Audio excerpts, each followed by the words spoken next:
Bismillahirrahmanirrahim. Assalamualaikum warahmatullahi wabarakatuh. Insya Allah pada hari ini kita akan membahas mengenai pengertian dari kultur primer dan juga sel lain. Pengertian dari masing-masing terminologi tersebut dan juga contohnya apa gitu ya. Nah, kultur primer ini merupakan suatu istilah yang merujuk pada fase ketika kita melakukan kultur sel. Ketika sel itu telah diisolasi atau diambil dari suatu jaringan, kemudian kita perbanyak dalam suatu kondisi media tertentu, dan kita tunggu sampai konfluen. Jadi kayak apa ya? Konfluensi pertama gitu. Konfluensi pertama itu yang kita sebut sebagai kultur primer.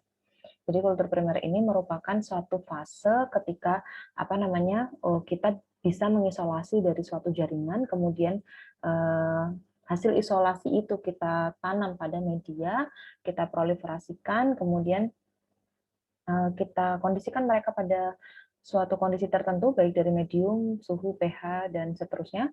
Kemudian kita tunggu mereka sampai konfluen. Nah, konfluensi pertama ini yang disebut kultur primer. Nah, kalau sudah sampai konfluensi, maka sel itu harus di subkultur. Jadi nggak boleh dia harus di subkultur ya. Kalau sudah sampai konfluensi, dia harus di subkultur, tidak boleh didiamkan. Karena kalau didiamkan nanti selnya itu akan mengalami penurunan kemampuan proliferatif gitu. Jadi akan mengalami penurunan kemampuan proliferasi.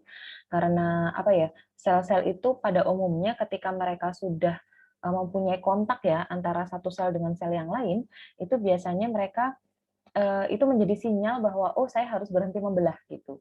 Nah, kalau misalnya kita tunggu sampai dia konfluen, kemudian kita diamkan beberapa lama gitu ya, nah itu kemampuan proliferasinya akan turun sehingga ketika di subkultur biasanya nanti hasilnya tidak akan sebaik originalnya, tidak sebaik awalnya kayak gitu.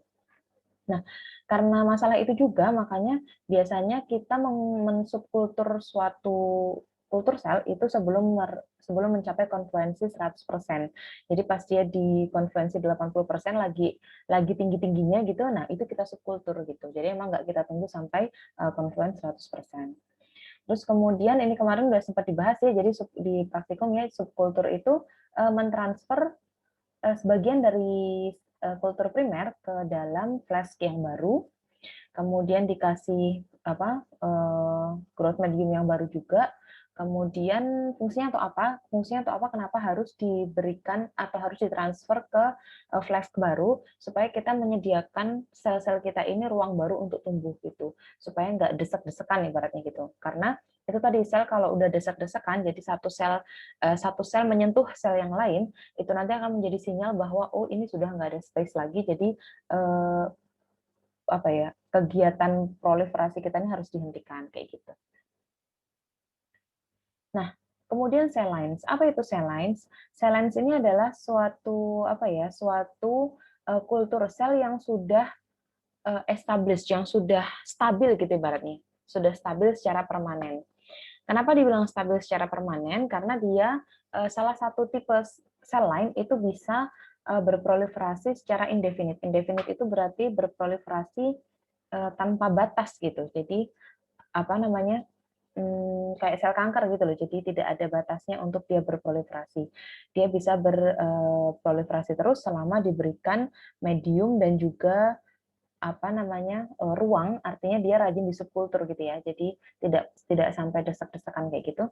Dia rajin di subkultur, kemudian diberikan medium yang cukup, yang mumpuni, maka dia akan bisa berproliferasi secara indefinite.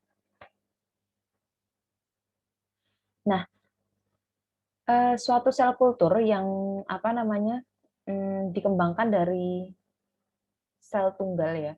Jadi misalnya ini tadi kan kita ngambil dari sel lain, ini biasanya kita ambil dari kultur primernya kan.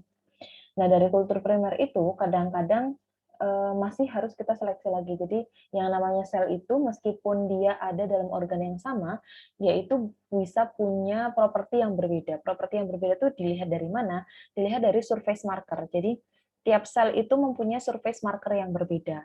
Nah, kadang-kadang dengan surface marker yang berbeda itu menjadi indikator bahwa sel ini sebenarnya mempunyai fungsi khusus yang berbeda dari yang lain, seperti itu. Contohnya gini, dalam kultur stem cell jantung yang saya lakukan kemarin, itu saya dari kultur primernya kan dari organ kecil pada jantung yang dibuang ya, karena kalau pasien mau melakukan CABG itu kan harus dimasuki selang. Nah, untuk selangnya bisa masuk itu harus ada secuil sekitar 1 sampai 2 cm jaringan yang harus dipotong gitu untuk masuk selang. Nah, biasanya kan jaringan itu dibuang gitu, tapi sama Pusat Jantung Nasional waktu itu, Litbangnya ya, Litbang Pusat Jantung Nasional waktu itu diminta aja limbahnya gitu. Karena ini mau dibuang juga, kita minta aja limbahnya, terus kita coba kulturkan gitu, bisa nggak kayak gitu. Nah, ketika dikulturkan tuh ternyata dia tumbuh gitu, dia tumbuh banyak. Nah, tapi waktu kita lihat kita lihat di bawah mikroskop itu ternyata selnya itu variatif banget gitu. Jadi selnya itu macam-macam. Nah, sementara kalau kita ingin memahami suatu properti atau sifat biokimia atau karakteristik tertentu dari suatu populasi sel, itu biasanya kita harus memisahkan mereka gitu. Jadi kita pisahkan berdasarkan tipe sel yang sama gitu. Meskipun mereka sama-sama dari sel jantung ya. Tapi ada sel yang dia punya marker CDC, dia punya marker sekawan, dia punya marker CKIT seperti itu. Nah, masing-masing sel ini merupakan populasi tersendiri dalam sel jantung itu. Semoga teman-teman bisa mengikuti ya. Jadi dalam sel jantung tadi dalam jaringan yang diambil dari jantung pasien tadi, ternyata ketika dikultur itu mereka ada banyak populasi dalam kultur sel tersebut gitu. Nah, populasi itu ditentukan dengan itu tadi surface marker.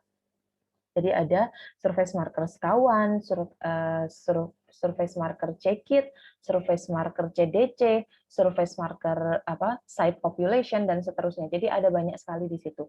Nah, biasanya kalau kita mau membentuk cell lines itu lebih kita khususkan lagi teman-teman. Jadi kita mengambil satu populasi dari sel yang kita kultur itu. Nah, karena mereka diambil dari populasi yang sama dan dibudidayakan dari satu jenis sel, maka biasanya mereka akan punya komposisi genetik yang mirip gitu karena mereka diambil dari satu sel yang sama. Berbeda dengan yang diambil dari jaringan tadi. Kalau diambil dari jaringan tadi, yang dari 1 atau 2 cm aurikel ya, namanya itu aurikel. 1 atau 2 cm aurikel yang diambil dari jantung pasien kemudian dikulturkan, nah itu nanti hasilnya selnya akan sangat beragam, heterogen sekali karena banyak sekali sel yang akan terikut gitu ya dan ikut berkembang di situ. Nah, maka kita purifikasi baratnya gitu. Kita mau sel yang mana sih? Kalau kita udah tahu kita punya target, oh saya mau populasi sekawan aja. Berarti nanti harus kita flow cytometry, kemudian kita ambil sel yang punya surface marker sekawan. Habis itu kita kultur lagi. Nah, di situ nanti kultur yang sekawan ini merupakan sel-sel yang semuanya hampir mirip. Kita bisa bilang dia selnya homogen. Karena selnya homogen, dia karena mereka mempunyai komposisi genetik yang mirip, yang sama, maka sel ini dibilang homogen kayak gitu. Nah, ini ya, jadi setelah subkultur pertama, yang kultur sel yang kita punya itu disebut sebagai sel line atau subclone. Gitu. Jadi setelah subkultur pertama, maka kultur sel yang kita punya itu disebut sel line atau subclone. Kemudian ini lagi pengertian mengenai sel line ya. Sel line ini merupakan terminologi yang merujuk pada propagasi kultur sel setelah subkultur pertama. Gitu. Jadi gini, kita ngambil aurikel tadi dari jantung pasien ya. Kita ambil aurikel dari jantung pasien, kemudian kita tanamkan. Nah, ini disebut sebagai kultur primer. Kemudian nanti kan kita tunggu dia sampai konfluen ya, kita tunggu dia sampai konfluen. Kemudian kalau sudah hampir sampai konfluensi, maka kita subkultur pertama. Nah, subkultur pertama ini masih termasuk dalam kultur primer. Kemudian nanti dari subkultur pertama ini sudah mau mencapai konfluensi lagi, maka kita ambil lagi sebagian selnya, kemudian kita pindahkan ke flash yang baru. Jadi kita subkultur lagi. Nah, subkultur yang kedua ini inilah yang disebut sebagai cell line. Nah, biasanya sel lain yang apa namanya diambil dari kultur primer ini punya waktu hidup yang pendek ya. Jadi dia nggak indefinite. Jadi nanti ada teman-teman ada tipe sel lain tuh ada yang finite, ada indefinite, nanti kita bahas. Nah, finite itu maksudnya gimana? Finite itu yaitu dia punya apa ya? Punya limit atau punya batas berapa kali dia bisa berproliferasi. Habis itu dia nggak bisa berproliferasi lagi, mandek gitu ya. Jadi nggak bisa diperbanyak lagi. Nah, selama masa propagasi ini, selama masa apa namanya subkultur, kan otomatis mereka akan berproliferasi ya. Jadi sebelum umurnya habis ibaratnya gitu. Katakanlah suatu sel normal manusia itu biasanya bisa 50 sampai 100 kali pembelahan kayak gitu. Jadinya bayangkan dalam katakanlah pembelahan ke berapa ya? Subkultur kesekian tuh sebentar saya. Jadi kan suatu sel itu, sel lain itu biasanya punya lifespan.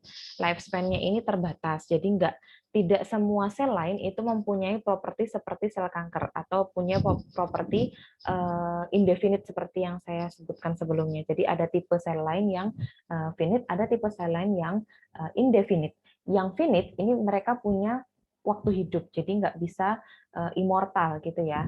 Nah, biasanya normalnya kalau sel manusia itu bisa dipropagasi atau bisa membelah, selnya itu bisa membelah 50 sampai 100 kali kayak gitu. Nah, ketika mereka nanti di subkultur, kan itu menjadi sel lain ya. Jadi sel lain tadi kan subkultur kedua gitu kan ya, setelah kultur primernya di subkultur. Nah, ketika mereka mengalami subkultur ini, maka mereka tuh juga akan mengalami adaptasi gitu teman-teman. Jadi ketika sel yang punya properti yang lebih adaptif dengan kondisi lingkungan yang baru, maka dia akan lebih lebih bisa hidup. Jadi dia akan lebih bisa bertahan hidup daripada sel yang tidak punya properti itu gitu. Sehingga nanti sel lain yang didapatkan lama-kelamaan itu akan menjadi seragam. Kenapa seragam? Karena sel yang mempunyai properti khusus, yang punya properti untuk bertahan hidup ini akan mengalahkan sel yang tidak punya properti untuk bertahan hidup. Bisa dipahami ya? Jadi kayak seleksi alam gitu loh. Mereka yang bisa beradaptasi dengan lingkungan maka akan survive, sedangkan yang tidak bisa beradaptasi maka akan extinct atau punah gitu. Nah, ini berlaku juga untuk kultur sel gitu. Makanya ketika katakanlah kita subkultur ke 60 misalnya gitu. Kita subkultur ke 60 ketika kita lihat komposisi genetiknya mereka akan mirip satu sama yang lain gitu. Kenapa? Ya karena mereka yang mampu bertahan, sedangkan yang tidak punya sifat seperti mereka, maka mereka akan mati gitu di lingkungan yang baru. Mereka nggak bisa di subkultur gitu karena nggak bisa beradaptasi. Nah, ini sehingga ketika nanti sel yang punya kapasitas tumbuh dan kembang yang paling tinggi itu nanti yang akan mendominasi. Dan nanti yaitu di akhir di akhir atau di akhir sih bisa dibilang akhir ya, akhir subkultur, katakanlah subkultur yang di angka 60 70 kayak gitu, maka mereka akan mempunyai properti genotip dan fenotip yang mirip di populasi tersebut. Karena ya populasi itu yang bisa bertahan kayak gitu.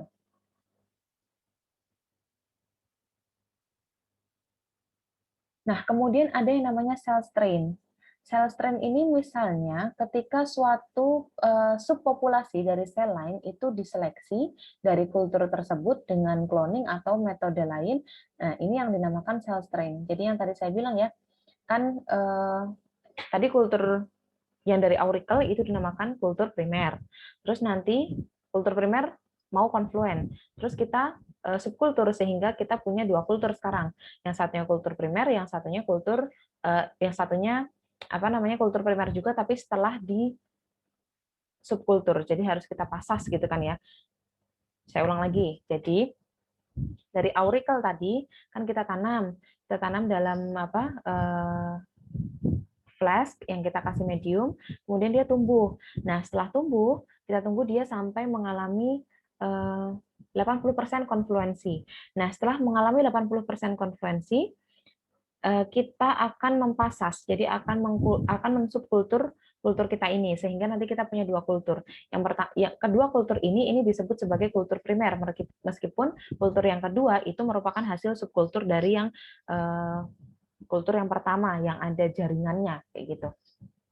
Nah, kemudian nanti ada kultur ketiga yang merupakan sel line pertama. Kemudian subkultur yang keempat itu merupakan sel line kedua dan seterusnya. Nah, ketika kita punya populasi sel line seperti itu, kemudian kita pilih. Jadi dalam populasi sel line itu masih kita dapatkan bahwa mereka itu masih cukup heterogen dan kita punya target bahwa oh aku mau mengkulturkan sel dengan properti ini kayak gitu, properti tertentu. Nah, nanti kita pilih itu menggunakan metode salah satunya flow cytometry. Jadi kita menentukan target sel kita. Target sel kita ini harus punya surface marker site population CKIT sekawan gitu, atau CD95, CD94 dan seterusnya. Ini sel yang saya mau kultur ini harus punya 5 karakteristik ini. Punya CD95, CD43, CD apa namanya? 45, kemudian punya marker surface marker CKIT, punya surface marker site population, dan seterusnya. Jadi sel yang saya kultur, saya mau sel itu punya 5 karakteristik ini. Nah, makanya dari sel lain tersebut, maka akan kita pilah menggunakan suatu mesin yang dinamakan flow cytometry machine. Jadi memang ada mesinnya gitu ya. Nah, kita nanti akan melakukan flow cytometry untuk memilah sel berdasarkan surface markernya. Nah, kemudian setelah kita dapatkan sel dengan surface marker yang kita inginkan, kemudian kita tumbuhkan, kita kultur, terus kultur itu yang dinamakan cell strain. Nah, biasanya kalau cell strain itu punya sifat atau punya sifat tambahan yang sifatnya genetik ya, karena dia tetap harus beradaptasi dengan lingkungan yang baru ya, karena sel itu kan ini ya, teman-teman dulu sudah belajar cell to cell signaling. Jadi sel itu sebenarnya saling bergantung dengan sel di sekitarnya kayak gitu. Nah, ketika kita melakukan seleksi pada subpopulasi sel lain, ketika kita melakukan seleksi pada subpopulasi sel lain, maka komposisi sel itu kan akan berubah ya. Yang tadinya misalnya ada sel dengan surface marker tertentu, sekarang jadi nggak ada lagi, kayak gitu.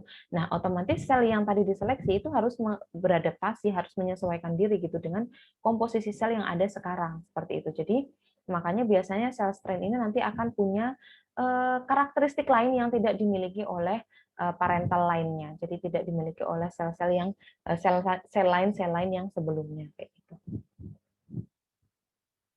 Nah, kemudian ini adalah fase pada kultur ya.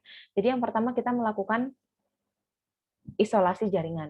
Isolasi jaringan ini yang tadi saya bilang contohnya waktu saya di Pusat Jantung Nasional itu yang diambil adalah aurikel pada pasien yang melakukan CABG kayak gitu. Jadi karena itu tadi dibilang sebagai limbah ya, memang mau dibuang, daripada dibuang tidak dimanfaatkan, maka diminta oleh Litbang Pusat Jantung Nasional untuk diteliti.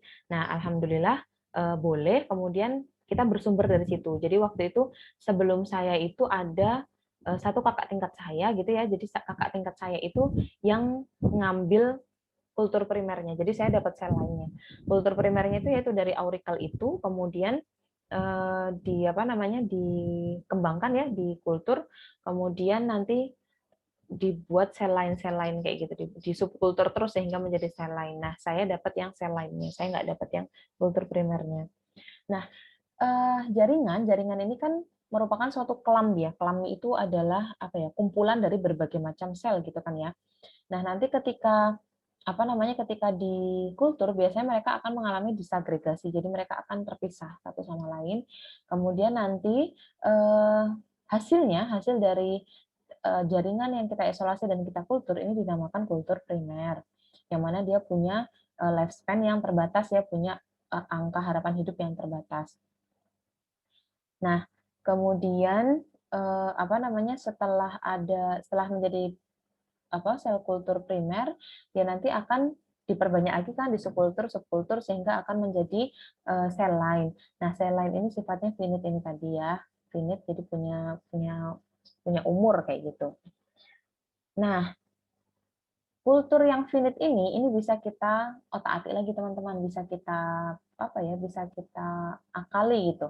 Apakah kita mau menjadikan dia kultur sel yang finite, artinya ya udah biarkan saja seperti ini, ataukah kita mau mengubah dia menjadi sel kultur yang immortal kayak gitu. Itu bisa juga. Kalau kita mau bikin dia sebagai sel kultur yang immortal, maka dia akan menjadi continuous cell line. Jadi ini merupakan sel line yang sudah diimmortalisasi. Dimortalisasi itu berarti nanti ditransformasi sehingga dimasukkan gen-gen yang memicu tumor sehingga ini bisa bisa berkembang secara terus-menerus seperti itu. Nanti kita bahas yang di slide setelah ini. Itu ya, jadi ini ada kata senescence jadi teman-teman. Jadi senescence itu kayak penuaan gitu. Jadi ketika nanti kita juga ada kurvanya, teman-teman bisa lihat. Jadi ketika kultur sel itu ditanam kemudian dia tumbuh kan akan mengalami 3 fase ya. Ada fase lag, kemudian ada fase eksponensial, kemudian nanti akan ada fase plateau atau senescence gitu. Nah, yang plateau ini masih oke lah ya, tapi dia ini sebenarnya sudah mulai ada degradasi. Jadi kemampuan untuk proliferasinya ini sudah mulai menurun ketika sel itu ada di fase plateau. Kenapa? Karena itu tadi selnya terlalu penuh gitu sehingga itu menjadi sinyal kontak antara sel dengan sel. Jadi membran sel yang bersentuhan dengan membran sel yang lain itu menjadi sinyal untuk sel-sel tersebut bahwa oh ini tempatnya udah penuh, jadi saya harus segera berhenti membelah kayak gitu. Nah, nanti setelah plateau ini ada senescence. Senescence ini adalah kondisi di mana sel itu mulai mengalami kematian kayak gitu. Jadi sudah tidak berproliferasi lagi, tidak regenerasi lagi, terus mati kayak gitu. Ini untuk kondisi kultur ini teman-teman kemarin sudah dibahas ya sebenarnya, ini masuk lagi nggak apa-apa sih. Jadi kondisi kultur untuk tiap-tiap sel itu beda, jadi tergantung pada tipe selnya. Jadi nggak sama ya, antara misalnya kita mengkultur sel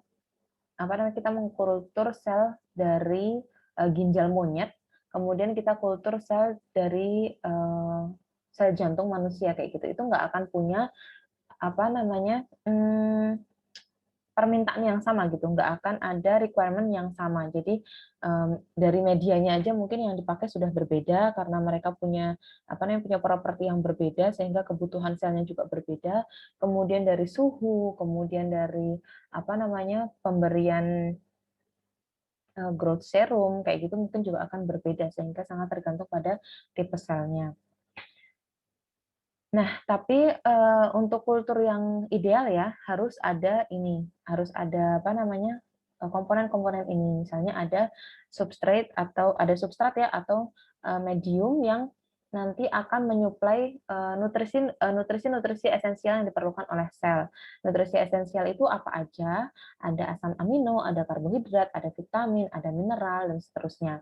Kemudian ada pemberian faktor tumbuh ya, ada pemberian hormon, kemudian suplai gas. Kemarin udah kita bahas, suplai gas itu harus kalau ada sel yang tidak pakai HEPES, itu berarti harus ada inkubator dengan 5% CO2 kayak gitu ya.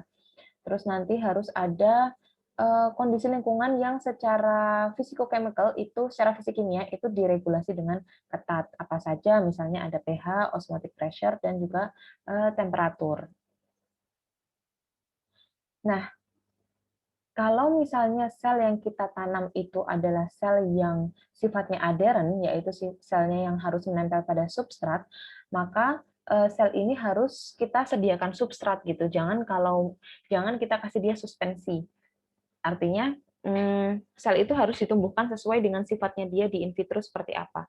Kalau misalnya sel itu adalah sel yang menempel atau yang adheren, maka kita harus mengkulturnya juga dengan substrat supaya kita memberikan mereka tempat untuk menempel gitu karena dia di kondisi aslinya secara in vivo dia juga menempel. Terus kalau sel yang limfosit like itu kan selnya mengapung ya, kayak sel darah itu kan dia nggak nempel di mana-mana kan, dia terbawa di aliran darah kan.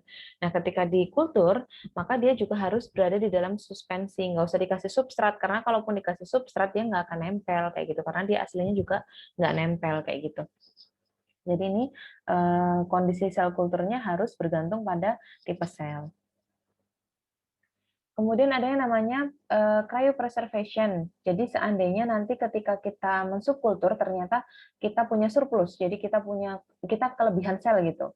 Nah kelebihan sel ini jangan dibuang, tapi disimpan kayak gitu karena nggak tahu kita butuh lagi kapan. Jangan-jangan nanti kita udah ngebuang sel yang sisa ini tadi ya yang surplus ini. Ternyata sel yang kita kultur tuh nggak tumbuh gitu. Sementara kita butuh sel yang propertinya sama kayak ini. Nah selnya yang propertinya sama tadi udah kita buang gitu. Jadi kita nggak boleh yang namanya sel kultur itu membuang sel yang sehat, itu nggak boleh. Jadi harus disimpan karena kita nggak tahu kapan kita butuh. Nggak tahu kalau tiba-tiba nanti sel kita diserang mikoplasma atau sel kita kontam atau dan seterusnya kayak gitu ya. Jadi selnya harus selalu disimpan kayak gitu. Nah, kalau disimpan maka kita harus menyimpan kultur sel kita pada kondisi yang appropriate, pada kondisi yang baik gitu supaya nanti ketika direkultur, ketika dikultur ulang, jadi kalau di kriopreservasi itu kan dimasukkan ke dalam liquid nitrogen atau dimasukkan ke dalam itu ya kulkas yang suhunya di bawah 80 derajat ya. Nah, banyak kejadian itu ketika sudah di kriopreservasi terus mau di replating atau reculture mau ditanam ulang itu ternyata mereka nggak tumbuh dengan berbagai macam alasan gitu. Ada yang properti surface markernya sudah hilang sehingga dia tidak bisa menempel dengan sel yang lain, kemudian tidak bisa menempel dengan substrat, ada yang mengalami lisis dan segala macam. Makanya harus ada cara bagaimana supaya sel itu yang surplus itu bisa disimpan, tapi ketika nanti di reculture itu juga tetap bisa tumbuh, jadi bisa difungsikan lagi kayak gitu.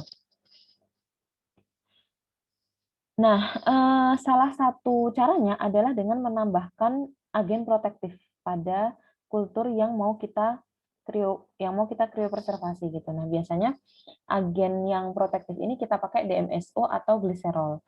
Kemudian nanti selnya ketika sudah ditambahkan DMSO dan gliserol, ini selnya kita simpan di suhu di bawah 130 derajat sampai nanti dia dibutuhkan lagi. Nah, jadi biasanya tuh gini teman-teman, ketika sel kultur kita ketika sel kultur kita itu misalnya ya kita tidak menambahkan agen protektif, kita nggak tambah DMSO atau kita nggak tambah gliserol. Terus habis itu kita mau bekuin sel kita gitu ya. Nah, biasanya selnya tuh mengalami kematian, teman-teman. Kenapa? Karena selnya nanti mengalami lisis ketika proses freezing itu terjadi. Ketika proses pembekuan itu sedang berlangsung, sel itu mengalami lisis. Kenapa? Karena sitoplasma dalam kultur sel kita itu akan membeku juga gitu. Nah, bekuan-bekuan itu akan kayak dia tidak mampu ditahan oleh membran plasma. Sehingga nanti ketika selnya membeku, kan kadang teman-teman tahu ya kalau kalian masukin air putih, air mineral dalam freezer, ketika dia membeku dia akan gembung kan. Nah, kayak gitu juga sel.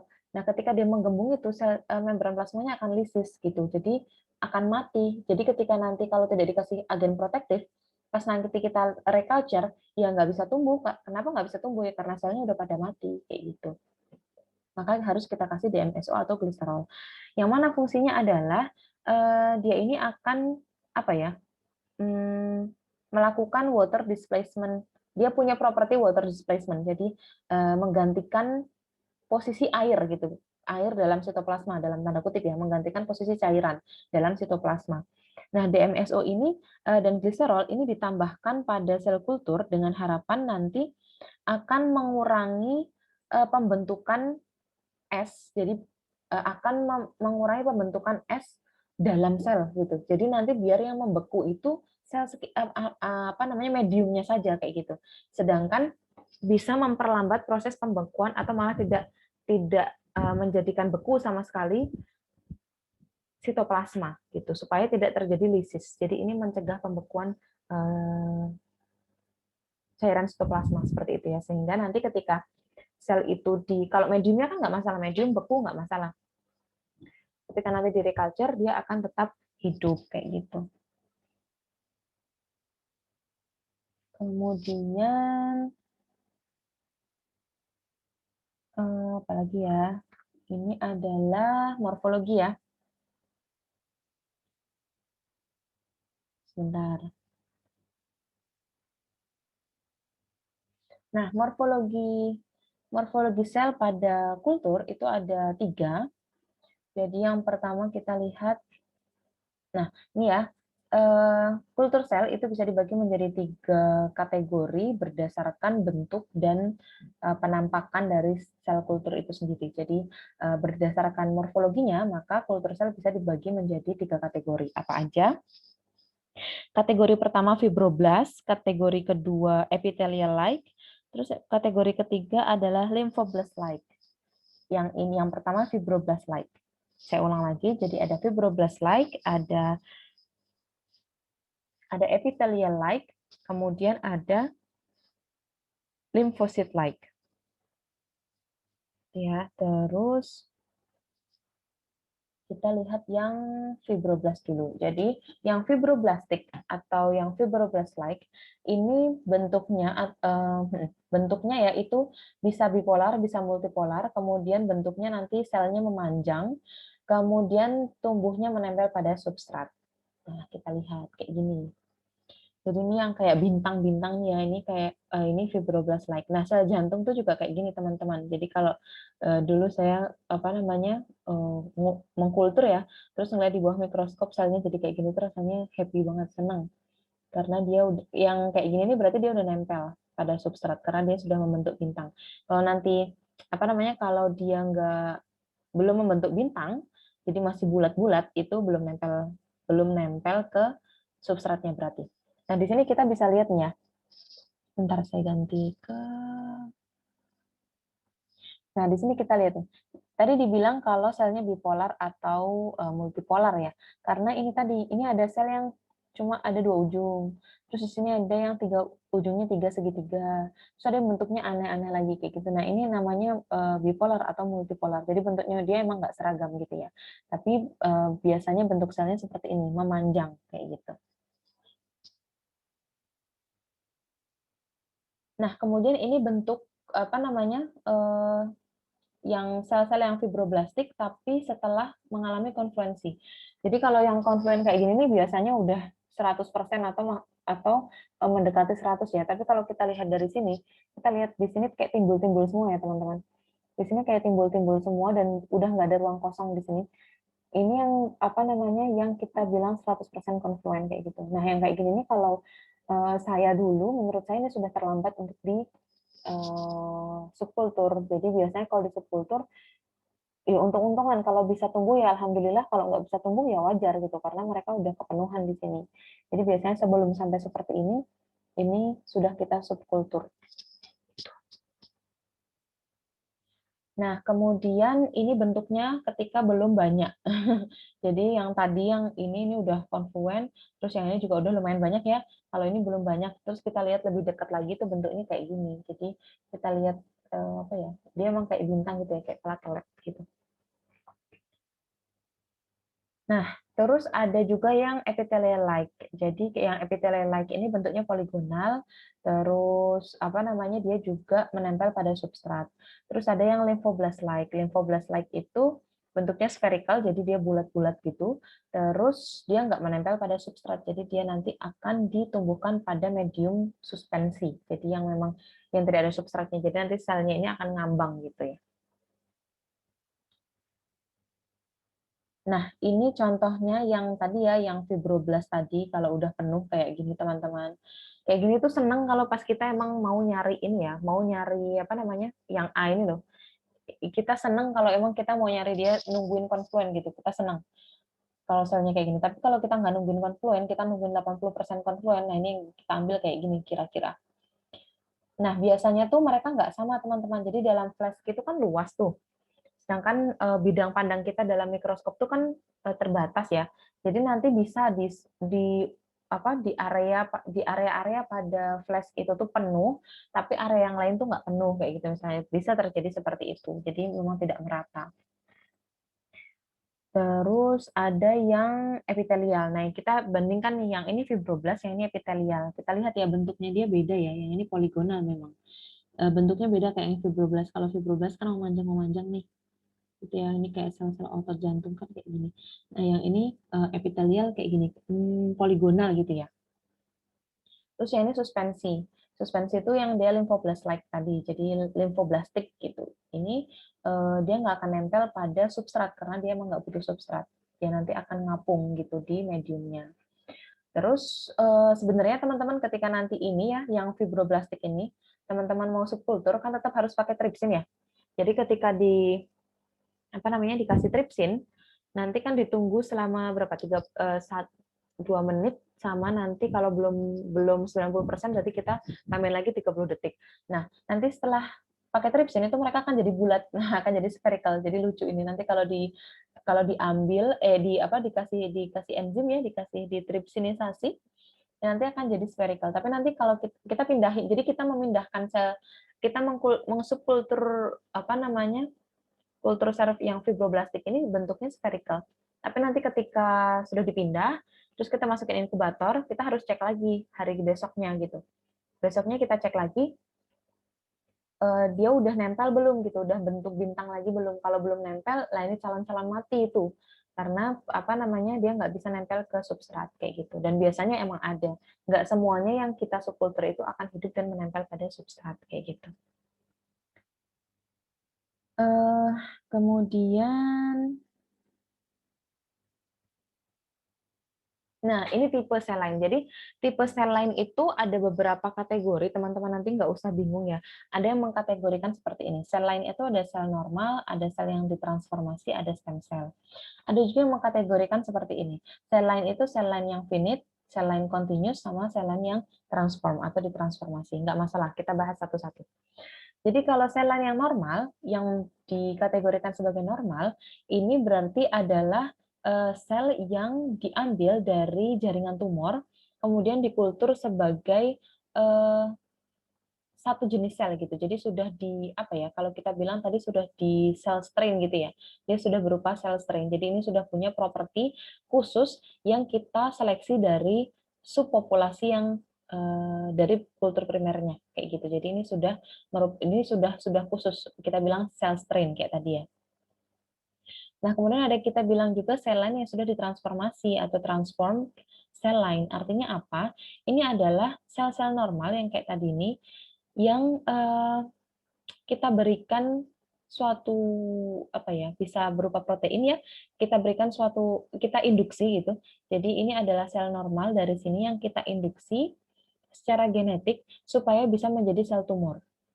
Kayak gitu. Jadi suatu sel yang kita induksi supaya bisa menjadi sel tumor.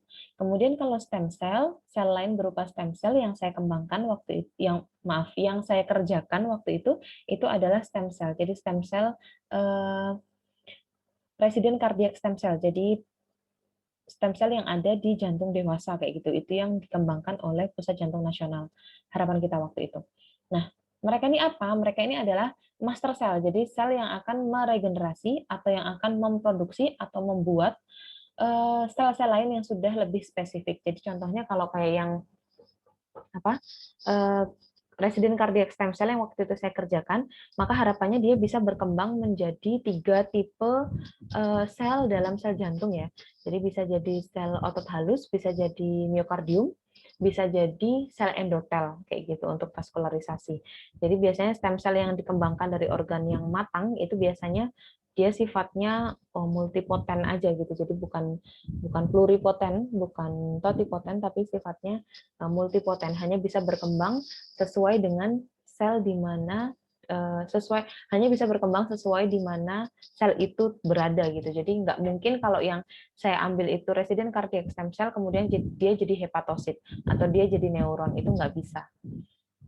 Yang bisa seperti itu adalah sel yang sifatnya masih pluripoten kayak gitu. Kalau yang sel yang saya kerjakan itu nggak bisa. Bisanya dia jadi sel yang ada pada organ jantung aja. Organ jantung ada berapa macam sel?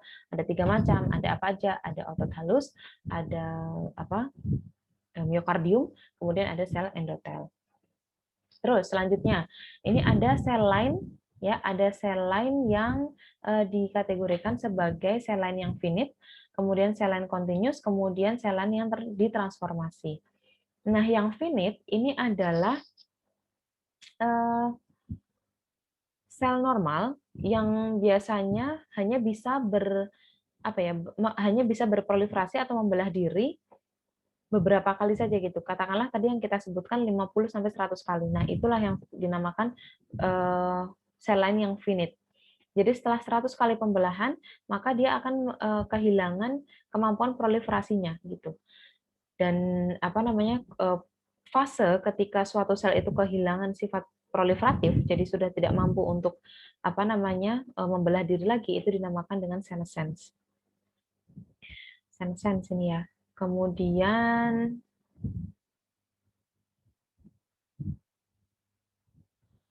kemudian ada sel lain yang continuous. Sel lain yang continuous ini ketika sel lain yang finite, yang normal ini tadi, ini diinduksi secara genetik ya, sehingga akan mengalami transformasi menjadi sel tumor.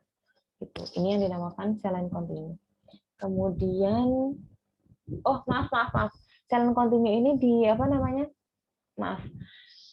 ini adalah sel normal yang diinduksi untuk bisa bereplikasi atau berproliferasi secara indefinite ya, tidak harus menjadi sel tumor. Jadi salah satu memang zat atau substansi yang akan diinduksikan ke sel yang continuous sel lain ini adalah gen-gen atau protein yang diekspresikan oleh sel tumor, tapi tidak serta-merta menjadikan sel ini sel tumor. Hanya sel ini mengekspresikan satu atau dua gen yang ada pada sel tumor seperti itu. Nah, gen itu biasanya yang mendukung untuk proliferasinya gitu.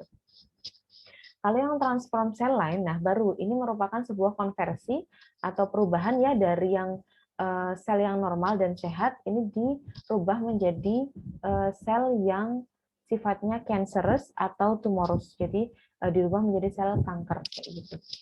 Caranya sama ya, dengan cara menginduksi atau menginduksi sel yang sehat ini atau sel normal ini diinduksi menggunakan gen-gen yang pro proliferatif, jadi pro kanker gitu. Gen-gen yang pro kanker ini banyak sekali yang nanti akan diinduksikan di sini. Sedangkan kalau untuk membentuk continuous cell lain biasanya nggak akan banyak gitu, karena kita hanya membutuhkan properti proliferasinya aja gitu. Kalau ini enggak. Jadi ini biasanya biasanya gen yang diinduksikan atau gen yang direkayasa ya di sini ini banyak kayak gitu di transform cell lain. Oh, kadang-kadang malah nggak pakai gen ya teman-teman. Ini bisa juga pakai virus gitu. Jadi dikasih virus yang dia memang karsinogenik gitu. Virusnya karsinogenik terus kita infeksikan kepada sel yang sehat ini gitu.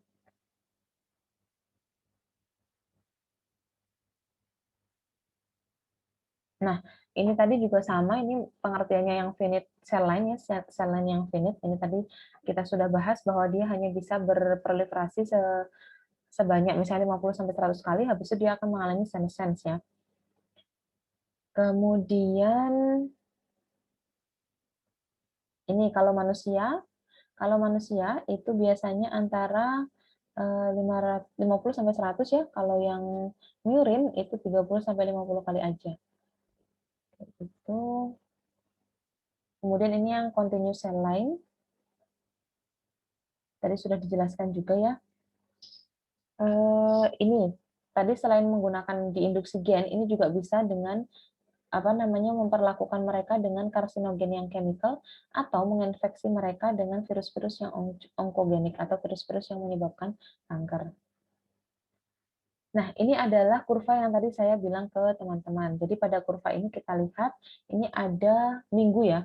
Ini ada berapa minggu di kultur, kemudian ini serial pasasnya atau serial subkulturnya. Di sini ada kita di sini adalah kultur primer ya. Kultur primer ini misalnya di minggu pertama. Terus di minggu kedua kita lakukan subkultur pertama. Nah, subkultur pertama ini masih kita sebut sebagai kultur primer, gitu ya. Terus nanti sel line itu dimulai dari subkultur kedua, yaitu mungkin di pekan ketiga gitu ya. Jadi biasanya memang kita subkultur itu tiap minggu. Jadi seminggu sekali kita sel kultur. Kalau medium biasanya kita ganti tergantung selnya sih ya. Kalau saya dulu kalau habis subkultur itu 24 jam saya ganti kayak gitu karena di dalam apa ya setelah subkultur itu kan masih ada sisa tripsin ya, masih ada sisa tripsin, terus pasti ada banyak sel yang mati karena nggak bisa nempel, jadi itu merupakan apa debris ya, kotoran, sehingga akan saya bersihkan. Nah, jadi sehari setelah subkultur itu akan saya bersihkan, mediumnya saya ganti, terus nanti saya ganti lagi 2 hari berikutnya, 2 hari berikutnya kayak gitu. Nah, yang apa namanya subkultur kedua ini kan sudah disebut sebagai sel line ya, terus nanti akan disubkultur terus ini ya sampai naik ke atas. Nah, di sini nanti biasanya akan terjadi transformasi di sini. Jadi ini adalah peak-nya ketika sel itu lagi tinggi-tingginya membelah gitu, lagi tinggi-tingginya melakukan proliferasi. Nah, ada dua pilihan, mau ditransformasi apa mau dibiarkan. Kalau mau dibiarkan, maka dia akan mengalami senescence, nah kemudian mati gitu ya. Jadi dia cuma bisa bertahan katakanlah di sini 20 minggu di kultur. Kemudian kalau kita mau jadikan dia continuous cell line, maka kita induksikan dia dengan apa namanya karsinogen yang kimiawi tadi, atau kita induksikan dia dengan gen, atau kita infeksikan dengan virus yang sifatnya onkogenik kayak gitu. Nah ini kita akan mendapatkan continuous cell line. Nah, kemudian ini adalah apa ya perbandingan ya antara finite dengan continuous. Jadi sel line yang terbatas dengan sel line yang tidak terbatas. Nah, kalau kita lihat dari growth rate-nya atau kecepatan tumbuhnya, maka yang finite ini cenderung lebih lambat daripada yang continuous. Ya, jelas aja karena ini kan normal gitu. Sel normal kan pembelahannya kan juga normal atau waktunya. Kalau yang sel line atau continuous yang sudah ditransformasi, ini kan akan mempunyai properti sel tumor sehingga dia memang punya properti khusus gitu sehingga proses replikasi atau proliferasinya lebih cepat. Kemudian ini nanti teman-teman bisa membaca sendiri ya di sini misalnya ada apa namanya yield. Yield itu berarti panen. Kalau yang sel lain yang finite biasanya yieldnya rendah. Maksudnya kita bisa memanen selnya sedikit ya karena dia apa namanya siklusnya pendek toh dan apa growth rate-nya juga lambat jadinya nanti kalau dipanen ya dikit. Beda sama yang sel lain yang continue. Kalau sel lain yang continue panennya tentu banyak gitu karena dia juga growth rate-nya tinggi seperti itu. Nah, kemudian ada yang disebut nomenklatur dari sel line. Jadi sel line itu ada namanya dan namanya itu diatur gitu. Jadi misalnya ada kode kayak gini, NHB21 gitu. Nah, NHB ini merupakan singkatan dari normal human brain. Normal human brain. Ini ya, normal human brain. Kemudian kita lihat bisa diikuti dengan sel line nomor berapa atau sel strain ya. Bisa diikuti dengan itu. Kalau kita bilang sel line nomor 2, ya udah berarti di sini kita kasih angka 2, kemudian clone-nya nomor 1. Itu hasil apa namanya cara memberikan namanya kayak gitu ya.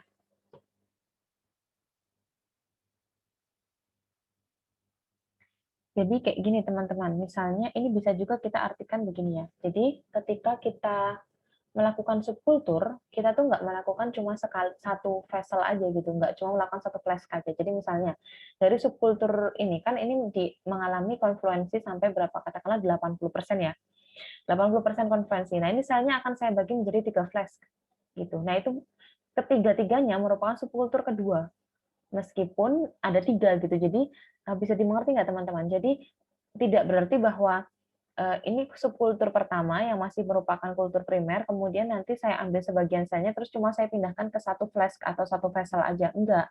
Bisa jadi ini saya pindahkan semua, teman-teman. Jadi ini misalnya saya bagi 3 ya, kemudian saya pindahkan ke 3 vessel. Nah, ketiga vessel ini masih merupakan subkultur yang kedua, kayak gitu. Karena di kulturnya, di urutan kedua gitu, di fase subkultur kedua, tapi saya mengkulturkan menjadi 3 vessel, kayak gitu. Nah, itu kita sebut ini tadi clone nomor berapa kayak gitu. Terus apa namanya? Ketika kita memberi nama sel line ya, kita harus apa ya? Harus memastikan bahwa nama itu unik, nggak boleh sama sama yang lainnya supaya nggak membingungkan nanti ketika kita menulis laporan kayak gitu. Ini sel yang mana yang kita ambil gitu. Itu harus sama dan harus konsisten. Nah, kemudian kalau pas publikasi, maka sel lainnya nanti di depannya harus ada ada apa ya? Ada kode laboratoriumnya. Jadi misalnya dulu saya pernah menyebutkan ya teman-teman sel lain namanya WI38 ya. WI38 itu WI-nya itu merupakan kependekan dari Wistar Institute kayak gitu. Terus ada lagi misalnya National Cancer Institute, maka di depannya harus ada NCI. Jadi misalnya NCI, ada NCI strip NHB 21 kayak gitu. Itu kalau untuk apa namanya publikasi. Kemudian ini adalah hal-hal yang perlu kita perhatikan ketika kita ingin memilih sel line. Jadi yang pertama adalah spesiesnya. Nah, biasanya kalau spesiesnya itu non-human ya, misalnya kita dari primata, dari monyet, atau simpanse, atau apa, biasanya resiko biohazardnya itu lebih kecil gitu ya. Makanya biasanya memang lebih dipilih menggunakan non-human cell lines, karena apa namanya transfer penyakit itu loh. Jadi resiko untuk transfer penyakit itu lebih rendah kayak gitu. Biasanya dipakai. Tapi kalau misalnya kita mengambil datanya untuk manusia ya teman-teman. Artinya kita mencoba misalnya obat atau kita mencoba efikasi apa kayak gitu yang hubungannya manusia atau malah mau langsung di transplantasi kayak yang dilakukan di Pusat Jantung Nasional, jelas kita nggak bisa pakai non-human cell lines dong, kita harus pakai cell line-nya manusia kayak gitu. Jadi ini juga tergantung pada eksperimen apa yang mau kita lakukan kayak gitu. Terus ada karakteristik fungsional juga. Nah, ini juga masuk ini. Jadi masuk di pemilihan apa namanya sel lain tadi. Kita eksperimennya mau apa gitu. Kalau misalnya kita mau apa namanya?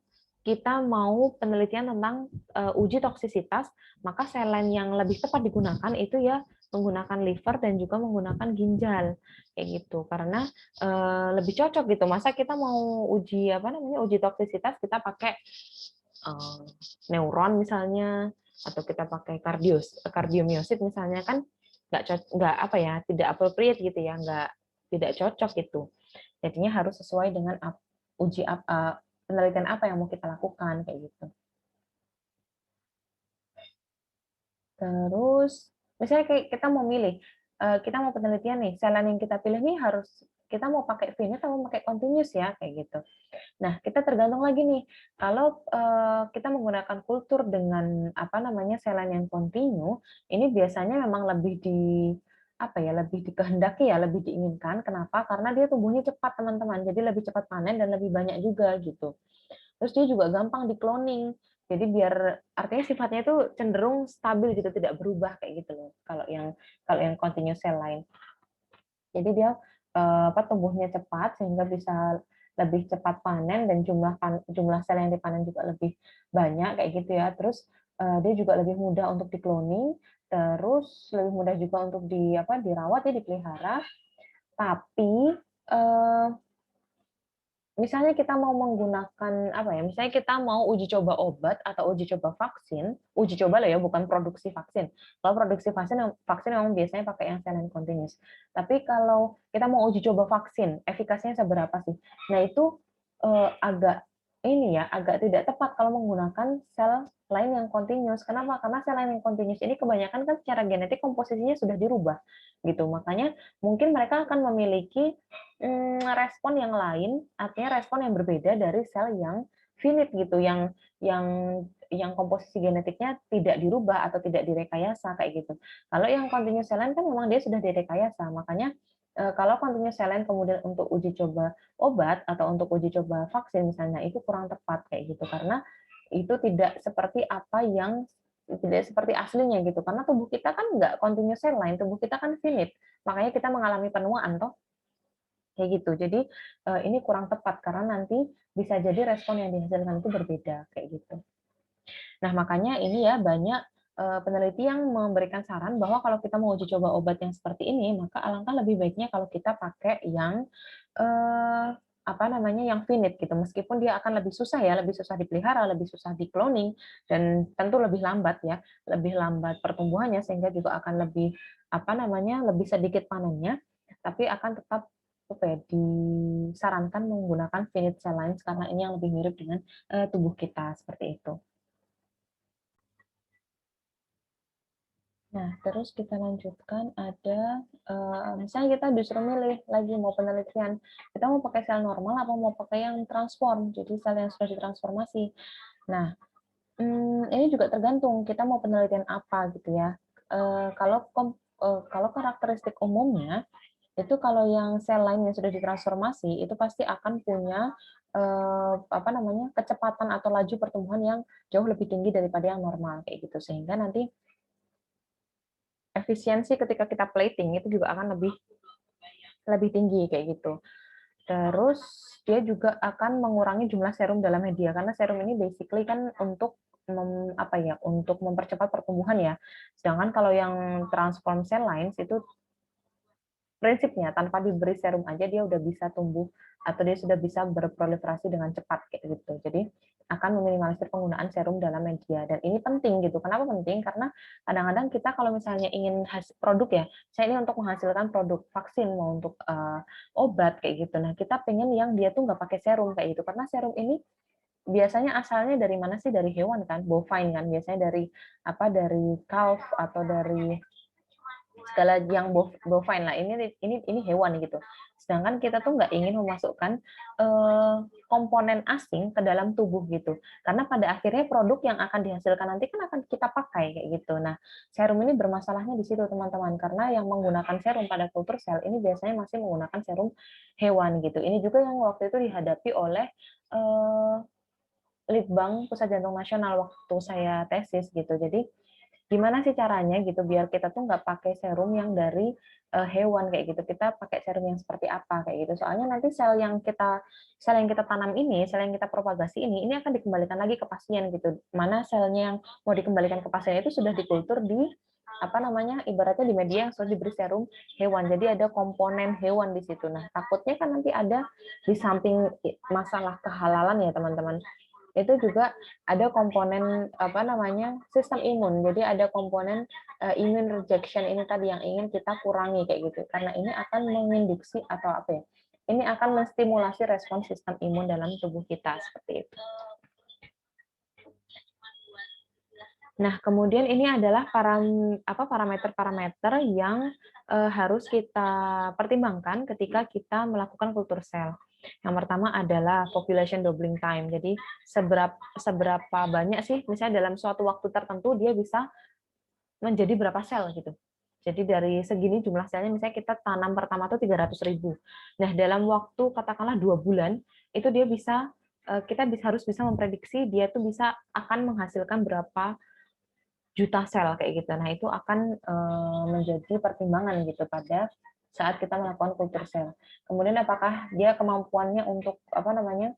Untuk tumbuh dalam suspensi gitu. Jadi apakah dia jenis stem cell dia jenis kultur sel yang adherent atau yang apa namanya menempel pada substrat, atau dia yang suspensi kayak gitu. Terus yield per flash atau saturation density. Jadi biasanya kalau katakanlah 80% konfluen, itu berapa sih jumlah selnya dalam satu flash kayak gitu. Ini juga penting untuk dipertimbangkan. Kemudian cloning efisiensi juga. Jadi apakah dia bisa di-cloning dengan mudah kayak gitu. Kalau nggak bisa di-cloning dengan mudah, sementara kita perlu cloning kan ini masalah kayak gitu. Misalnya kita memerlukan ini ya, itu tadi misalnya untuk pembuatan vaksin gitu. Kita perlu cloning karena vaksinnya kita harus cari yang seragam gitu kan. Jangan sampai nanti vaksin yang dihasilkan oleh apa namanya flash pertama, flash kedua dan flash ketiga itu beda karena properti mereka berbeda. Kenapa berbeda? Karena setelah di cloning ternyata mereka nggak jadi clone kayak gitu. Mereka nggak sama persis gitu. Sementara kita membutuhkan apa namanya vaksin yang sama kayak gitu ya. Itu harus menjadi pertimbangan. Kemudian stabilitas, jadi apa namanya, apakah nanti mereka akan stabil atau tidak, artinya akan ada perubahan komposisi genetik atau tidak, ini juga perlu diperhatikan gitu, penting untuk diperhatikan. Terus ada ekspresi fenotipik, jadi apakah sel yang kita pilih itu mempunyai ekspresi fenotipik yang kita harapkan atau tidak, seperti itu.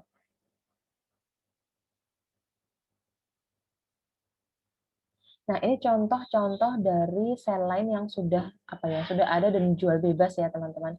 Ada HeLa, ini asalnya dari manusia, kemudian asal apa ya, asal jaringannya. Asal jaringannya kalau ini dari kanker serviks. Terus ada 293T, ini asal organismenya manusia, kemudian organ asalnya dari mana? Dari ginjal tapi sewaktu masih embrionik. Kemudian ada A549, ini juga organismenya dari manusia. Kemudian organ yang diambil adalah dari kanker pada paru-paru, seperti itu seterusnya. Kemudian di sini produknya. Jadi ketika sel lain human tumor ini bisa memproduksi apa sih gitu. Salah satu produk yang dihasilkan adalah faktor-faktor angiogenik atau faktor-faktor yang digunakan untuk revaskularisasi gitu, untuk pembentukan pembuluh darah baru. Kemudian ada human leukosit, itu untuk memproduksi interferon. Fibroblast produksi interferon, kayak gitu. Jadi misalnya ini ada cow kidney, ada ginjalnya sapi. Ini untuk produksi apa? Untuk produksi vaksin FMD atau food and mouth disease, kayak gitu. Jadi ini produknya yang dikembangkan dari sel lain, seperti itu. Nah, aplikasinya tentu banyak sekali teman-teman ya. Aplikasi yang pertama ada screening anti cancer, kemudian sitotoksisitas, kemudian in vitro screening dari obat gitu. Jadi sebelum obat itu dilepaskan ke diuji coba ke masuk ke clinical trial ya, biasanya sebelum masuk ke clinical trial atau bahkan animal phase sebelum diaplikasikan ke hewan, itu harus diaplikasikan dulu ke ini culture cell gitu, kayak apa gitu kira-kira hasilnya. Kemudian vaksin, kemudian riset kanker, dan berbagai macam jenis aplikasi lainnya. Oke, teman-teman, kira-kira itu saja yang bisa saya sampaikan. Kurang lebihnya saya mohon maaf. Semoga apa yang saya sampaikan ini bermanfaat untuk teman-teman semua. Wassalamualaikum warahmatullahi wabarakatuh.